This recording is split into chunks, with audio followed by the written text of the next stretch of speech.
മക്കളെ, ഇന്ന് നമുക്ക് ചൗക്ക് എന്ന കവിതയിലെ ക്വസ്റ്റ്യൻ ആൻസറും ടെക്സ്റ്റ് ബുക്ക് ആക്ടിവിറ്റിയും നോക്കാം.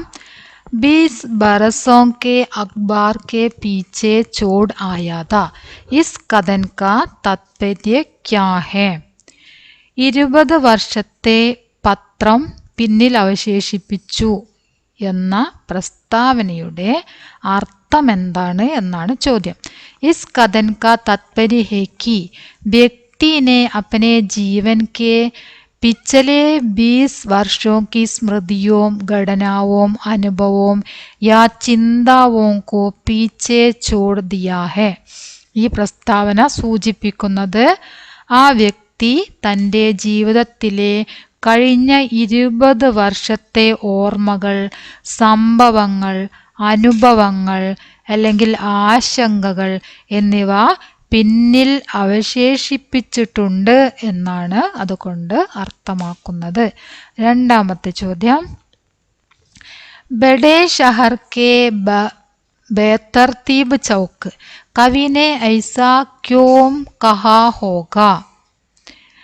ഒരു വലിയ നഗരത്തിലെ ക്രമരഹിതമായ ചൗക്ക്, നാൽക്കവല. കവിനെ ഐസാ ക്യോം കഹാ ഹോഗാ എന്ന് കവി പറഞ്ഞത് എന്തുകൊണ്ടായിരിക്കാം എന്നാണ് ചോദ്യം. അതായത് എന്താണ് ചോദ്യം? ഒരു വലിയ നഗരത്തിലെ ക്രമരഹിതമായ നാൽക്കവല എന്ന് പറഞ്ഞല്ലോ, അതെന്തുകൊണ്ടാണ് കവി അങ്ങനെ പറഞ്ഞതെന്നാണ് ചോദ്യം. ആൻസർ നോക്കാം. कवि ने इस पंक्ति से बड़े शहरों की अव्यवस्था, भीड़ भाड़ और अमानवीयता को व्यक्त किया है.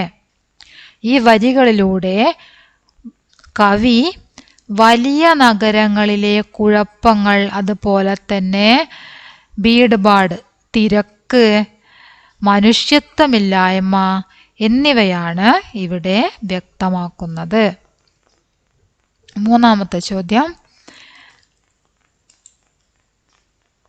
മൂന്നാമത്തത് ആക്ടിവിറ്റിയാണ് വരുന്നത്.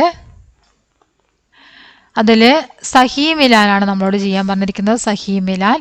ഇന്തസാർ കർണ. ഇന്തസാർ കർണ പറഞ്ഞാൽ പ്രതീക്ഷ കർണ അല്ലെ, പ്രതീക്ഷിക്കുക. ഇന്തസാർ പറഞ്ഞാൽ പ്രതീക്ഷയാണ്, പ്രതീക്ഷിച്ചിരിക്കുന്നതിനെയാണ് ഇന്തസാർ എന്ന് പറയുന്നത്. ഹവാലെ കർണ പറഞ്ഞാൽ ഏൽപ്പിക്കുക. ഹവാലെ കർണ ഏൽപ്പിക്കുക. ദാഖില ലേന. ദാഖില ലേന എന്നതിൻ്റെ ആൻസർ ആണ് പ്രവേശ് കർണ, പ്രവേശിപ്പിക്കുക. ചോട് ആന, ഉപേക്ഷിക്കുക, ഉപേക്ഷിത് കർണ. ഉണ്ടോ? അതിൻ്റെ ആൻസർ ഇവിടെ എഴുതിയിട്ടുണ്ട്. ഇന്തസാർ കർണ പ്രതീക്ഷ കർണ, ഹവാലെ കർണ സൗമ്പ് ദേന, ദാഖില ലേന പ്രവേശ് കർണ, ചോട് ആന ഉപേക്ഷിത് കർണ. അടുത്ത ചോദ്യം, സമാൻ ആശയ വാലി പങ്ക്തിയാൻ ചുൻകർ ലിഖേം എന്നാണ് അടുത്ത ക്വസ്റ്റ്യൻ വരുന്നത്. ഉൻ മഹിളാവോനെ മുझे കഠിനായിയോं को പാർ करने में मदद दी. ആ സ്ത്രീകൾ എന്നെ ബുദ്ധിമുട്ടുകൾ തരണം ചെയ്യാൻ സഹായിച്ചു എന്ന അർത്ഥം വരുന്ന വരിയാണ് നമ്മൾ എഴുതേണ്ടത്.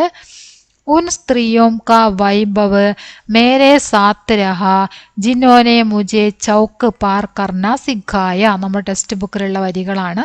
ഈ വരികളാണ് നമ്മൾ മുകളിൽ വായിച്ച ആശയം വരുന്ന വരി. മനസ്സിലായോ? അടുത്തത്, ചോട്ടെ ഷഹർ കെ സ്കൂൾ മേ മേരി ഭർത്തി ഹുയി. ചെറിയ പട്ടണത്തിലെ സ്കൂളിൽ എന്നെ പ്രവേശിപ്പിച്ചു. കസ്ബെ കെ സ്കൂൾ മേ മേനെ പഹലി ബാർ ദാഖില ലിയാദ. ഈ രണ്ട് വരിയാണ് അതിൻ്റെ ആൻസർ ആയിട്ട് വരുന്നത്. അടുത്തത്, അസ്ത് വ്യസ്ത് ചൗരാഹോ കോ പാർ കർത്തെ സമയ മുझे ഉൻ സ്ത്രീയോ की याद आती है.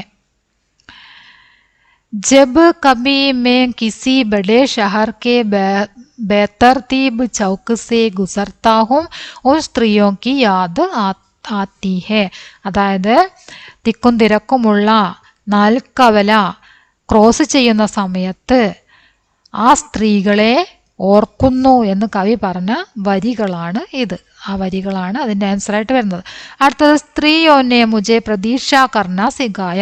സ്ത്രീകൾ എന്നെ പ്രതീക്ഷിച്ചിരിക്കാൻ പഠിപ്പിച്ചു. ഉന്നോനെ മുജെ ഇന്തസാർ കർണ സിഖായ, അവർ എന്നെ പ്രതീക്ഷിക്കാൻ പഠിപ്പിച്ചു. ഇന്തസാറിന പ്രതീക്ഷ. ഈ വരി ഇതിന്റെ അർത്ഥം വരുന്നതാണ് ഈ വരിയാണ് കേട്ടോ. അപ്പൊ അത്രയാണ് അതിന്റെ ആൻസർ ആയിട്ട് വരുന്നത്. ഇനി അടുത്ത ക്വസ്റ്റ്യൻ നോക്കാം. इन प्रसंगों के चित्र खींचे, शीर्षक दें और प्रश्नावली चलाएं. സോറി, പ്രദർശനി ചലായേ. അതായത് ഈ തന്നിരിക്കുന്ന സെന്റൻസ് നന്നായിട്ട് വായിക്കാം. എന്നിട്ട് ഇതിനനുസരിച്ച് എന്ത് ചെയ്യണം? ചിത്രം വരയ്ക്കണം. ആ ചിത്രത്തിന് എന്ത് കൊടുക്കണം? ഒരു ശീർഷകവും കൊടുക്കണം. എന്നിട്ടത് നിങ്ങളോട് ചെയ്യാനാണ് പറഞ്ഞിരിക്കുന്നത്. ബच्चे को चौक पार करने में सहारा देने वाली स्त्रियां. കുട്ടികളെ നാൽക്കവല ക്രോസ് ചെയ്യാൻ വേണ്ടി സഹായിക്കുന്ന സ്ത്രീകൾ. അതിൻ്റെ ചിത്രം വരയ്ക്കുക. ആ സ്ത്രീകള് ബുദ്ധിമുട്ടുകൾ തരണം ചെയ്യാൻ വേണ്ടി സഹായിച്ച സ്ത്രീകളുണ്ടല്ലോ, ആ സ്ത്രീകളുടെ ചിത്രം വരയ്ക്കുക. അവിടെ സഹായിക്കുന്ന ആ ചിത്രം നമ്മൾ ടെക്സ്റ്റ് ബുക്കിൽ ആ ചാപ്റ്ററിലുണ്ടല്ലോ ചിത്രം, ടെക്സ്റ്റ് ബുക്കിൽ നിങ്ങൾ കണ്ടിട്ടുണ്ട്. അതിൽ ഫസ്റ്റ് തന്നെ നമ്മൾ ആ കവിതയിൽ ഫസ്റ്റ് തന്നെ നമ്മൾ കണ്ടതാണ് എന്ത്? അതിൻ്റെ ചിത്രം അല്ലേ? ഫസ്റ്റ് നമ്മൾ കണ്ടിട്ടുണ്ട്. അതുപോലെ ചിത്രം വരയ്ക്കാം. കണ്ടോ? അതിൽ ഫസ്റ്റിൽ ഇങ്ങനെ കുറേ ചിത്രങ്ങൾ കണ്ടില്ലേ? അതാ ക്രോസ് ചെയ്യാൻ വേണ്ടിയിട്ട് കൈ പിടിച്ച് സഹായിക്കുന്നത് കണ്ടത് അവിടെ. ഇതുപോലെ നിങ്ങളോട് ചിത്രം വരയ്ക്കാനാണ് പറഞ്ഞത്. പിന്നെ എന്തൊക്കെ ചിത്രങ്ങളാണ് പറഞ്ഞത് എന്ന് നമുക്ക് നോക്കാം.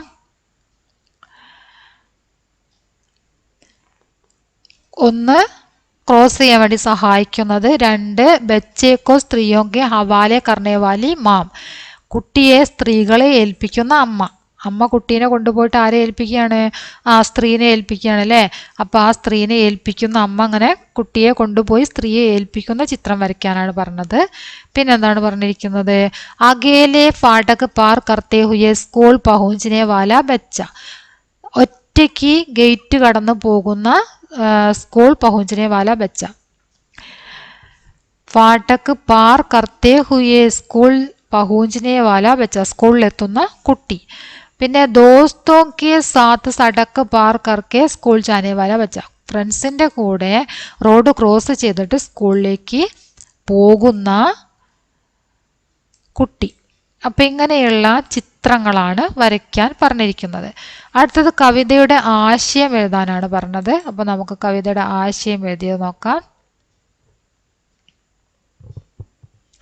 ശ്രീ ആലോക് ധന്യ ആധുനിക കവിയോ മേ പ്രമുഖ ഹെ. ശ്രീ ആലോക് ധന്യ ആധുനിക കവികളിൽ പ്രമുഖനാണ്. ഇത് ഒന്നിച്ചെഴുതണം കേട്ടോ. അവിടെയുള്ള സ്പേസ് വേണ്ട, ഇതിനോട് ഇങ്ങോട്ട് ചേർത്ത് എഴുതണം കേട്ടത്. ഇതിനോട് ചേർത്തിട്ട് എഴുതണേ. പ്രസ്തുത കവിത കെ മാധ്യം സേ കവി അപ്നെ സ്കൂളി ദിനോ കോ യാദ് കർത്തേ ഹെ. ഇവിടെ തന്നിരിക്കുന്ന കവിതയുടെ അടിസ്ഥാനത്തിൽ കവി അപ്പനെ സ്കൂളി ദിനോ കോ യാദ് കർത്തേ ഹെ, തൻ്റെ സ്കൂൾ ദിവസങ്ങൾ ഓർമ്മിക്കുന്നതാണ് ഈ കവിത. കവി എങ്ങനെ എഴുതിയതാണ്? അദ്ദേഹത്തിൻ്റെ സ്കൂൾ ദിനങ്ങൾ ഓർമ്മിക്കുന്ന കവിതയാണ് അദ്ദേഹം എഴുതിയിരിക്കുന്നത്. ഒന്നുകൂടെ നോക്കാം. ശ്രീ ആലോക് ധന്യ ഒരു പ്രമുഖ ആധുനിക കവിയാണ്. ഈ കവിതയിൽ കവി തൻ്റെ സ്കൂൾ കാലഘട്ടത്തെക്കുറിച്ച് ഓർമ്മിക്കുന്നു. അതാണ് അദ്ദേഹം ഇവിടെ എഴുതിയിരിക്കുന്നത്. കവി ഉൻ സ്ത്രീയോ കോ യാദ് കർത്തേ ഹെ ജിനോനെ ഉനെ ബച്പൻ മേ ചൗക്ക് പാർ കർണ സിഖായാ ഥാ. കുട്ടിക്കാലത്ത് നാൽക്കവല ക്രോസ് ചെയ്യാൻ വേണ്ടിയിട്ട് അല്ലെങ്കിൽ എങ്ങനെ അത് മുറിച്ച് കടക്കണം എന്ന് പഠിപ്പിച്ച സ്ത്രീകളെ കുറിച്ച് കവി ഓർക്കുന്നു. വേ കാം പർ ജാത്തെ വക്ത് കവി കോ ബി സാത്ത് ലേത്തി ദി. അവർ ജോലിക്ക് പോകുമ്പോൾ കവിയെയും കൂടെ കൊണ്ടുപോകുമായിരുന്നു. സ്കൂൾ ഉൻ സ്ത്രീയോ കെ രാസ്തേ മേ താ. സ്കൂൾ അവരുടെ വഴിയിലായിരുന്നു. അവർ ജോലിക്ക് പോകുന്ന വഴി, അതേ വഴിയിലായിരുന്നു സ്കൂളും ഉണ്ടായിരുന്നത്. ജബ് കസ്ബെ കെ സ്കൂൾ മേ പ്രവേശ് പായാ തോ ഗുദ് ഹി ജാനെ ലഗ. ടൗണിലെ സ്കൂളിൽ ചേർത്തപ്പോൾ കവി സ്വന്തമായി പോവാൻ തുടങ്ങി. കൈ ലഡ്കെ ദോസ്ത് ബനെ തോ ഉൻകെ സാത്ത് സ്കൂൾ ജാനെ ലഗെ. പല കുട്ടികളും ഫ്രണ്ട്സായി വന്നപ്പോൾ അവരോടൊപ്പം സ്കൂളിൽ പോവാൻ തുടങ്ങി. വർഷോं बाद भी किसी बड़े शहर की चौक पार करते तो उन स्त्रियों की याद कवि के मन में आती है.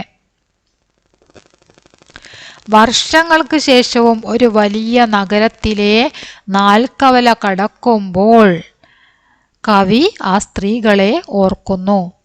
चौक के माध्यम से समाज के बदले हुए मूल्यों, अन्याय, असमानता और संवेदनहीनता पर सवाल उठाती है. ചൗക്ക് എന്ന കവിതയിലൂടെ സമൂഹത്തിൻ്റെ മാറിക്കൊണ്ടിരിക്കുന്ന മൂല്യങ്ങൾ, അനീതി, അസമത്വം, സംവേദനക്ഷമതയില്ലായ്മ എന്നിവയെ സംവേദനഹീനത പർ സവാൽ ഉടാത്തി ഹേ, ചോദ്യം ചെയ്യുന്നു. അതിനുവേണ്ടിയുള്ള ചോദ്യങ്ങൾ ഉയരുന്നതായിട്ടുള്ള കവിതയാണ് നമുക്ക് ഇവിടെ പഠിക്കാനുള്ള ചൗക്ക് എന്ന കവിത. അപ്പോൾ എത്രയാണ് കവിതയുടെ ആശയം വരുന്നത്? അതിൽ നിങ്ങൾ ഈ തന്നിരിക്കുന്ന ഇത് ഒന്നിച്ച് എഴുതണം ഒരു പാരഗ്രാഫായിട്ട്. രണ്ടാമത്തെ പാരഗ്രാഫാണിത്. പിന്നെന്താ മൂന്നാമത്തെ. ഇത്രയും നിങ്ങൾ നിർബന്ധമായിട്ട് എഴുതി പഠിക്കണം. ബാക്കി ഈ 2 സെൻറ്റൻസ് ഉണ്ടല്ലോ, ഈ 2 ലൈന്, അത് നിങ്ങൾ എഴുതിയെടുക്കുക. അതും കൂടെ പഠിക്കുക കേട്ടോ. നിർബന്ധമായിട്ട് പഠിക്കേണ്ടത് ഇതുവരെയാണ്. അടുത്ത ചോദ്യം,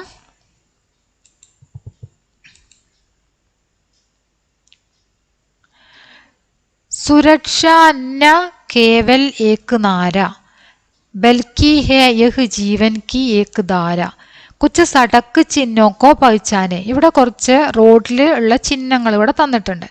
അത് നിങ്ങൾ തിരിച്ചറിയുക. എന്നിട്ട് അതുപോലെ താഴെ തന്നിരിക്കുന്ന ചിഹ്നങ്ങൾ എന്തിൻ്റെതാണ് എന്നെഴുതാനാണ് പറഞ്ഞത്. ലിഖേ യേ ചിഹ്ന കിസ്കി സൂചന ദേത്തേ ഹേ എന്നാണ് ചോദ്യം. ഇത് ഒരു മൃഗത്തിന്റെ ചിത്രമാണ് ഇവിടെ തന്നിരിക്കുന്നത് അല്ലേ. അപ്പം ഇതെന്താണ്? കുറുകെ കടക്കുന്ന വന്യമൃഗങ്ങളാണ്.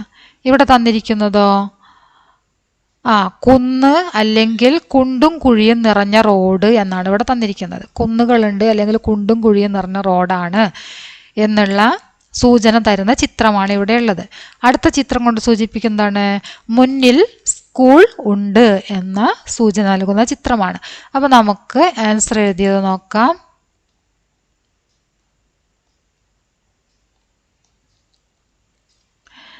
ജംഗലി ജാൻവർ പാർ കർ രഹാ ഹേ. അതിന് നിങ്ങൾ ആ പിക്ചറിന് നേരെ എഴുതേണ്ടത് എന്താണ്?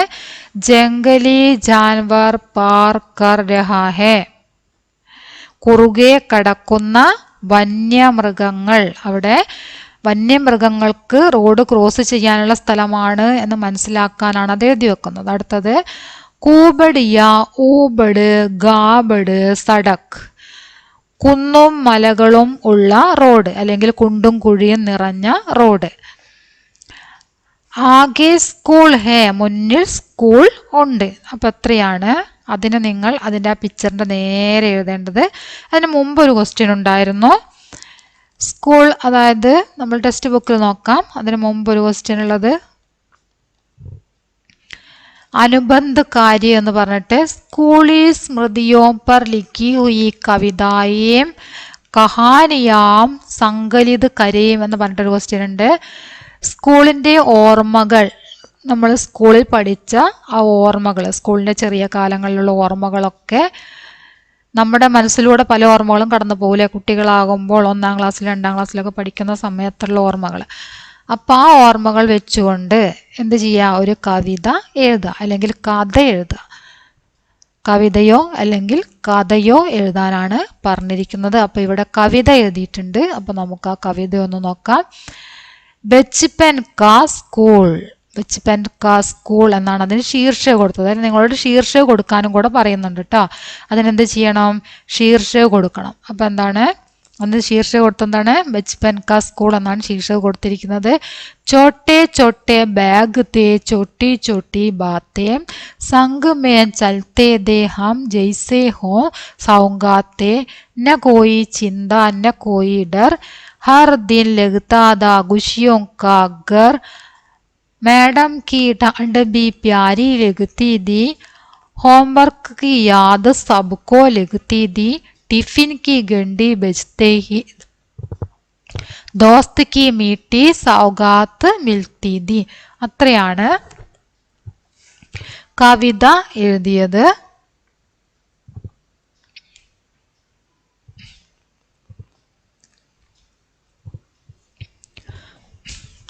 നമ്മൾ ടെക്സ്റ്റ് ബുക്ക് ആക്ടിവിറ്റി കംപ്ലീറ്റ് ആയിട്ട് നോക്കിക്കഴിഞ്ഞു. എല്ലാവരും ക്ലാസ് ഫുള്ളായിട്ട് കാണുക. നിങ്ങളുടെ അഭിപ്രായങ്ങൾ തീർച്ചയായിട്ടും അറിയിക്കുക. ഓക്കെ.